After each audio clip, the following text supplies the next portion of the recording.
SMT Nation, we back. Nation, we've got the Open Signal Mobile Experience Awards for the big mobile network operators. I'm going to go ahead and zoom in here for you guys as we look over the overall analysis of the data. This is published as of July 2024, so we just got our hands on it. And this data is from March to May. So from the beginning of March to the end of May.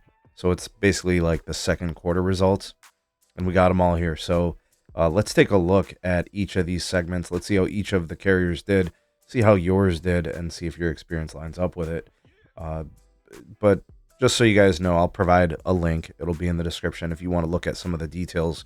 By the way, I'll be doing a deep dive analysis and breakdown on Patreon and for the YouTube members. So if you guys want to get access to that, if you're not a member, if you're not a patron, support us and you can get access to that additional content. Please do like and share this video, subscribe if you're new here, and turn on the bell notifications icon to never miss an upload from the SMT.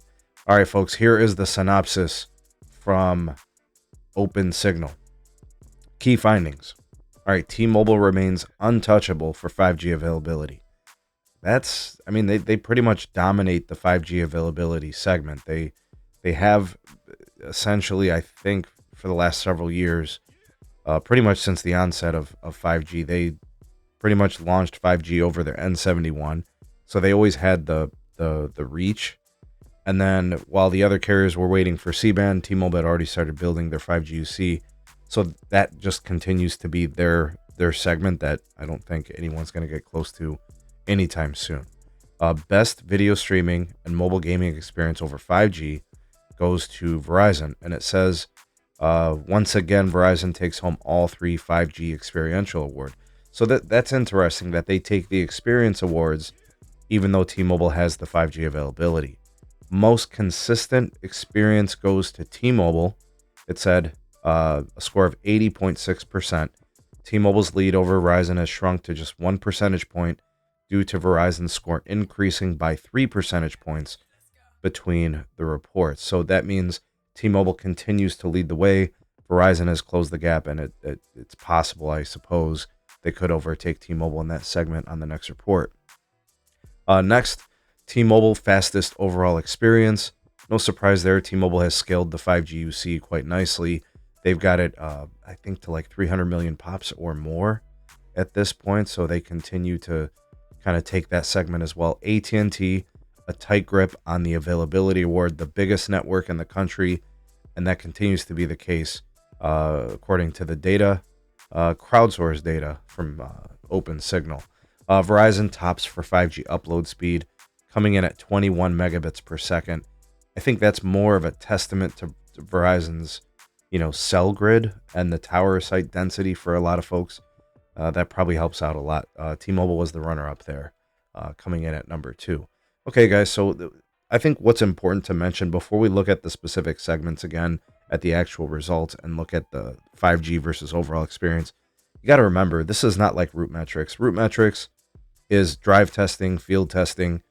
There are, employees of route metrics that go into routes and just test these devices that are connected to the networks over and over and over and over again, collecting data points. This data is crowdsourced, so it's not scientific testing. It's just data that's pooled together from all the users that utilize the Open Signal, connection app, and it just collects all the data. So, it's a totally different methodology of data collection, which explains why this doesn't look anything like route metrics. When you look at route metrics, Verizon dominates metros. When you look at route metrics, AT&T dominates states. When you look at route metrics, T-Mobile struggles. They don't perform very well. Just when you're looking at the sheer number of metros, they never win any states. Nationally, they perform poorly. But when it comes to this type of testing, T-Mobile shines, right? So here's kind of what I mean. So here's, let me zoom in a little bit more. Okay, so we got the overall experience. This includes all things 5G, all things 4G. All right, T-Mobile takes video experience, live video experience, games, download speed, and upload speed. Then when you go into 5G, Verizon takes 4 out of the 5 segments. Verizon takes the video experience, the live video, the 5G games, the 5G upload speed. T-Mobile only takes 5G download speed. And you notice AT&T is absent from both of those categories completely. The only thing that AT&T takes is just overall network availability. And then for T-Mobile, they get 5G coverage experience. And then for Verizon, it's just overall experience, coverage experience. Okay, so like I said, different methodology, different way of collecting data, you get really different results. There are a lot of people who are very happy with Verizon, and there's a lot of people very happy with T-Mobile, and there's people happy with AT&T. You're going to use what's best for you. But I think what's important to note is that we collect, we look at all these reports, whether it's Root Metrics, which is scientific testing, or Open Signal, which is pulled together data from, crowdsourced, and you kind of make some sense out of all this, right? I would say that, users are really enjoying their T-Mobile network access. And while AT&T does really well on state tests on route, they don't do well in this particular test.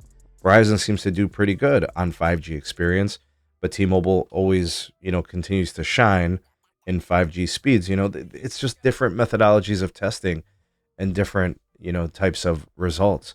So it's just one of those things, we look at all angles. We look at route, we look at Open Signal, we'll look at Ookla whenever they drop theirs, and you kind of put these things together to see how everybody's doing. The download speed specifically, which is what I think a lot of people look at, a lot of people think speed represents overall network experience. It really doesn't. But, T-Mobile comes in at 139 in megabits nationally. AT&T at 49.9, Verizon at 42.6, right? So T-Mobile's way ahead there, right? But here's some other stuff, we can look at. This is national. Look at the consistency. AT&T's at 77, Verizon's at 79, T-Mobile's at 80. They're close. That's your consistency. Here's your coverage. AT&T's at 9, T-Mobile's at 8.7, Verizon's at 9.6. They're all close. Here's your 5G experience. Verizon at 70, T-Mobile at 68, AT&T at 65. That's 5G experience. Here's overall experience. T-Mobile's at 63, Verizon's at 59, AT&T's at 59. They're all close. And then you go into these other segments, or you go into the regional analysis. You could look at states. Again, we'll be doing that in a Patreon and YouTube member video. But look how close everything is. So you're taking the crown in this, but it could be really close. Really, I think just T-Mobile's got some separation in the download speed experience, right? Let's see if there's anything else where there's some notable. See, they're all pretty close. It's just, it's the download speed. And this is where things get really interesting, right? Because 5G's the bee's knees, right? Everybody loves it. T-Mobile at 226, Verizon at 150, AT&T at 142. You're probably asking yourself, oh, Verizon has so many more millions of pops of 5G UW. You guys got to remember, AT&T's network up until Verizon had C-band was pretty modern. The band 14 piece with FirstNet, that's why AT&T isn't so far away from Verizon. Now the next time we get this data, the data for the next quarter, AT&T will be faster, Verizon will be faster, T-Mobile will be a little faster, right? And those types of things will show, here's Verizon ahead in upload. AT&T's way back, actually. T-Mobile's pretty close, right? They're not that far off. Let's take a look at some of the coverage stuff. Here's 5G coverage. T-Mobile's ahead. Availability.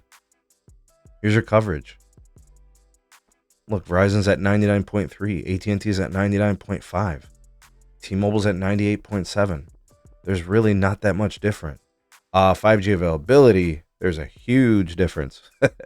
Right? T-Mobile at 67, Verizon's less than 8, AT&T's less than 12. All right, so there's some interesting stuff there. Just some data to consider and some stuff to look at. You're not switching carriers based on these reports, but it's good to keep up with it and take a look at it and think about it from that standpoint, like what's going on with the networks, who's catching up, who's in the lead, and kind of what's going on there. But let me know what you guys think of the data. How do you think the carriers are doing? Do you guys think that reports should reflect market share? I personally don't. I think market share reflects, the deal that people can get, and then the reliability of a network and availability of a network. It's all those things, But what say you? Sound off in the comment section below. You are the voice of the people, the SMT Nation. Let your voice be heard.